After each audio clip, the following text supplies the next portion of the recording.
Good afternoon. I'm Tom Hyman. It's my pleasure to produce this video for Dr. Henson as our last assignment in the leadership class.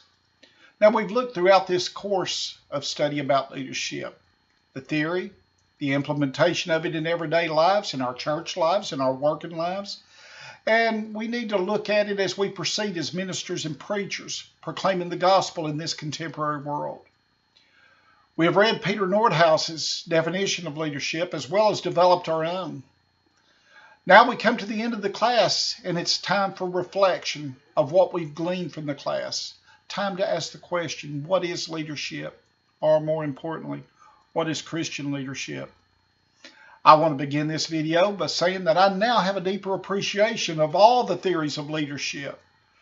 But it's this servant leadership that most catches my attention, as I'm sure it does any Christian believer. Our reading indicated that servant leadership itself is a paradox. And what we mean by that is that this approach to leadership runs contrary to common sense, and we all know that. It certainly runs contrary to anything that's taught in this world. Yet it's by servant leadership that Jesus uses to establish the church. We read in the Gospel of John, chapter 1, and I want to read verses 1 through 5 and verse 14 as a beginning. In the beginning was the Word, and the Word was with God, and the Word was God. The same was in the beginning with God. All things were made by Him, and without Him was not anything that was made. In Him was life, and the life was the light of men.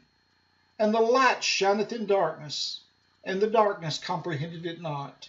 And then in verse 14 we read, And the Word was made flesh and dwelt among us. We beheld His glory, the glory as of the only begotten of the Father, full of grace and truth. Now, as we read here in the Gospel of John, you say, well, what has that got to do with leadership? Well, as we read on further into the New Testament, we can see here as a simple act of cross-examining this thing of leadership. We read what Paul wrote in the book of Philippians, 2nd chapter, in the 7th verse. And Paul states, but made himself, and we're speaking of Jesus here, he made himself of no reputation and took upon him the role of a servant and was made in the likeness of men. So, what is servant leadership? Our text defines it like this. It begins with a natural feeling, and I believe this is a byproduct of salvation, really. That a person wants to serve. Then after the needs that these people aspire to, they've been met, these same people aspire to lead these same people to something far greater. In our culture, as the church, both Old and New Testament, and by the way, I'm very well aware that the church did not exist in the Old Testament. But I want to look around here and see that we have a group of people that I think many of us in the modern church would call unlikely leaders. I think of Gideon, for one, and his questioning God time after time. About are you sure it's me? If you're sure it's me, do this. If you're sure it's me, do that. And of course, God came through time after time. And then you got to look at Gideon again and wonder how he felt when he ran out against a massive Midianite army with barely 300 men, 3 companies basically, because God said his army was too big. He had to be thinking about that one before going into battle, and going into battle is a kind of a contemporary word there. He didn't do any fighting, but went into the battle with musical instruments. What about the shepherd boy sent to battle against an enormous warrior giant that had been trained from his youth to be a warrior? And of course, he was later anointed king of Israel. What about Paul, an arrogant abuser of the early church that became probably our greatest evangelical preacher and writer of the New Testament? We can go over example after example and see how God has moved in the lives of and in our sense, lesser men and women to bring about His will. It would be a tragedy to go through this video without mentioning a few of the characteristics within this theory of Christian leadership. Before we do this, I want to reflect on the church building leaders. As we've studied, the church is in constant need of fresh new leaders to move us forward in a direction that we need to go for the cause of Christ and to bring about necessary change within the world. We do this through conviction, through culture, and through constructs. Conviction being a God-initiated passion in our hearts that fuels us both as the leader and as the church. Culture, of course, is a group of shared beliefs and values shared by this group of people in the church that drive this behavior. And finally, the constructs are the systems, the processes, and the programs that we use to carry out these changes throughout the church and on out into the world. Now, once we understand this, we need to understand the characteristics involved in this. And for the sake of time, of course, I will be brief. The first characteristic I want to look at is listening. And I think the best way to look at this is to reflect back on the video in the recent unit with General Stanley McChrystal as he spoke of a term called reverse mentoring, which simply means we listen to those who may be underneath us and let them teach and train us as well. One statement McChrystal made was, as a leader, the leader can let you fail without making you feel like a failure. This is a saying that will stay with me for a long time, as I'm sure it will many of you. I know through the thread of discussions, I read a lot of you making that same statement as I did, and it certainly caught my attention. Now, number 2 and 3 is empathy and healing. But for the sake of time, and I know we know what we're talking about there, so for the sake of time, I want to go on to awareness. I believe it was in Unit 5 when we viewed a video of a shirtless young man that was dancing erratically along a river or an ocean. I don't really remember that, but the attention was really on the young man that was doing the erratic dancing.